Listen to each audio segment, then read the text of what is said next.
In today's world, when we go out to buy a new bike, some of the bikes come with flat pedals, some of the bike come with these kind of pedals, and mostly the high-end bikes, they don't provide pedals with their bikes. It's very funny that they cost a fortune and they don't even come with pedals. Have you ever wondered of why do so many pedals exist and what are the advantages of some pedal over the others? In today's video, I will help you find out the different types of pedals that are available in the market and which pedal is the right one for you. This is the Cyclist Singh. Welcome back to my channel. If you have not yet subscribed to my channel, please go ahead and hit that subscribe button right now, and please do watch all the videos that I have created on this channel. Let's dive right into the video.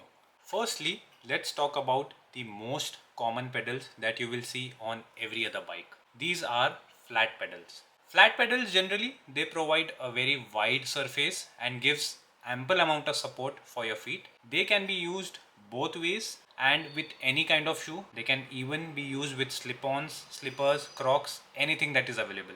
So these are very versatile and can be used extensively. You can easily get on and off the bike, and it might provide more confidence to you if you are in start-stop traffic. So recreational cyclists, commuters tend towards these kind of pedals. Some of the advantages of these pedals, they support a very wide spectrum of shoes. They are very easy to use. You don't need to learn of how to use them. Some of the disadvantages are if you are on a rocky road or a mountain slope, if there is a very big bump, your feet might leave the pedal, which can cause fatal accidents. They do not provide a very good grip. Secondly, if you are in cycling to get into competitive, these pedals are the worst for power delivery. I will talk about more of this when I compare them with other kind of pedals. The next set of pedals are toe clip pedals. The toe clip pedals, in front of the flat pedal, there might be a cage sort of system that might be attached to it. This can be of rubber or plastic, and your foot, it goes inside this cage. There are straps designed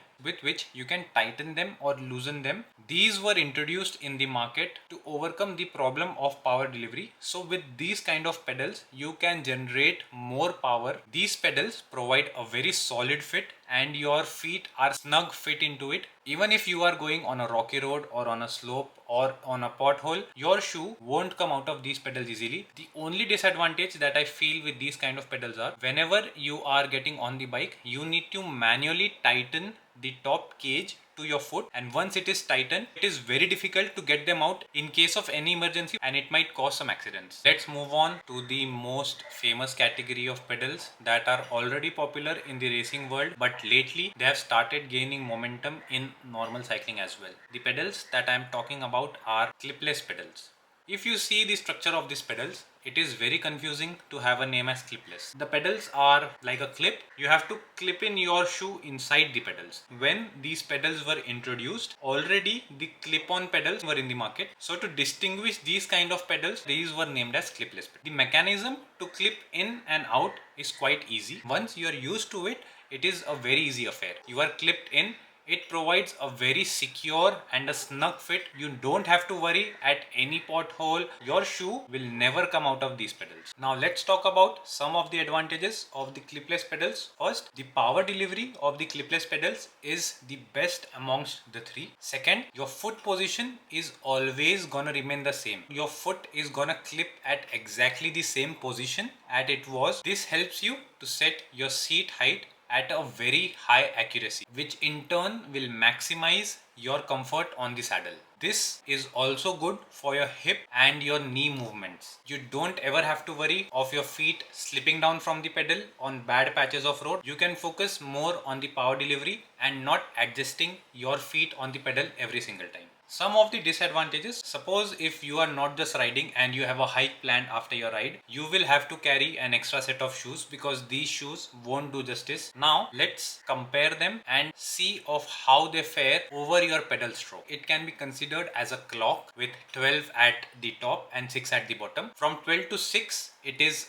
a forward stroke. This is the 12, this is the 6th. From 12 to 6 is your forward stroke, and from 6 to 12 it's a back stroke. Now let's talk about the different quadrants of this power cycle. This whole circle can be divided into 4 quadrants. The top quadrant from 11 to 1 can be considered as the top dead zone. From 1 to 5 is the power zone. From 5 to 7 it's again the rear dead zone. From 7 to 11 it is the recovery stage. So if you see the flat pedal, you can only apply power in the power zone, that is from 1 to 5. The top dead zone and the bottom dead zone, you can't apply any power. But in the recovery stage, as you don't have anything that is clipping your shoe on to the pedal, you don't have control over the pedal at that state. So this stage is a complete knockoff for the flat kind of pedals. For the clip-on pedals, the power delivery is a bit more. In the power zone, you can apply power, and in the recovery stage as well, you can get some amount of control over the pedal as the top of your foot is still inside the cage. So whenever you are pulling your pedal in the recovery stage, you can still apply a bit of power there, and these are better over the flat pedals. So in clipless pedals, you get a seamless clip-on onto the pedal for the complete pedal stroke. So you can apply power in the power zones. Even if you're not able to apply any power in the top and the bottom dead zone, your feet is still snug fit on the pedal. In the recovery stage is where all the game changes. You get a very good control where you can pull the pedal, and at the same time these forward strokes get easier. By this you increase your total power output in a complete pedal stroke. This photo will give you a very fair idea which kind of your leg muscle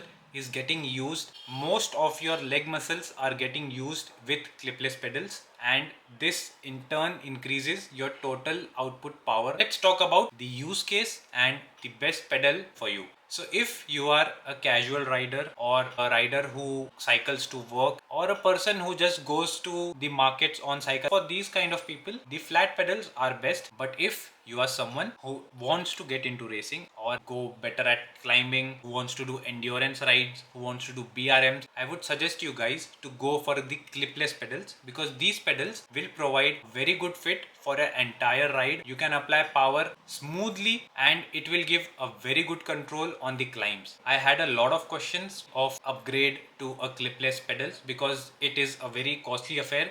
You need to get a pedal, you need to get cleats, and you need to get clipless shoes for them. In my opinion, I liked the transition from the flat pedals to the clipless pedals. It has improved my performance overall. The one thing that these pedals shine at, if you are sprinting, there is no other pedals which will give you better control. So in my opinion, you should definitely go and upgrade to this clipless setup. Do let me know in the comment section below if you want me to create comparison of the different type of clipless technologies and which is the best one that you should upgrade to. I hope this video was informative to you and you are taking something back as a learning. If you are new to my channel, please hit that subscribe button, like this video, and comment with any questions that you have. I have uploaded a ton of videos on my channel. Please go ahead and watch them as well, and you might definitely find something to learn out of it. That's all from this video, guys. This is the Cyclising signing off. I will see you guys in my next video. Until then, take care. Bye bye.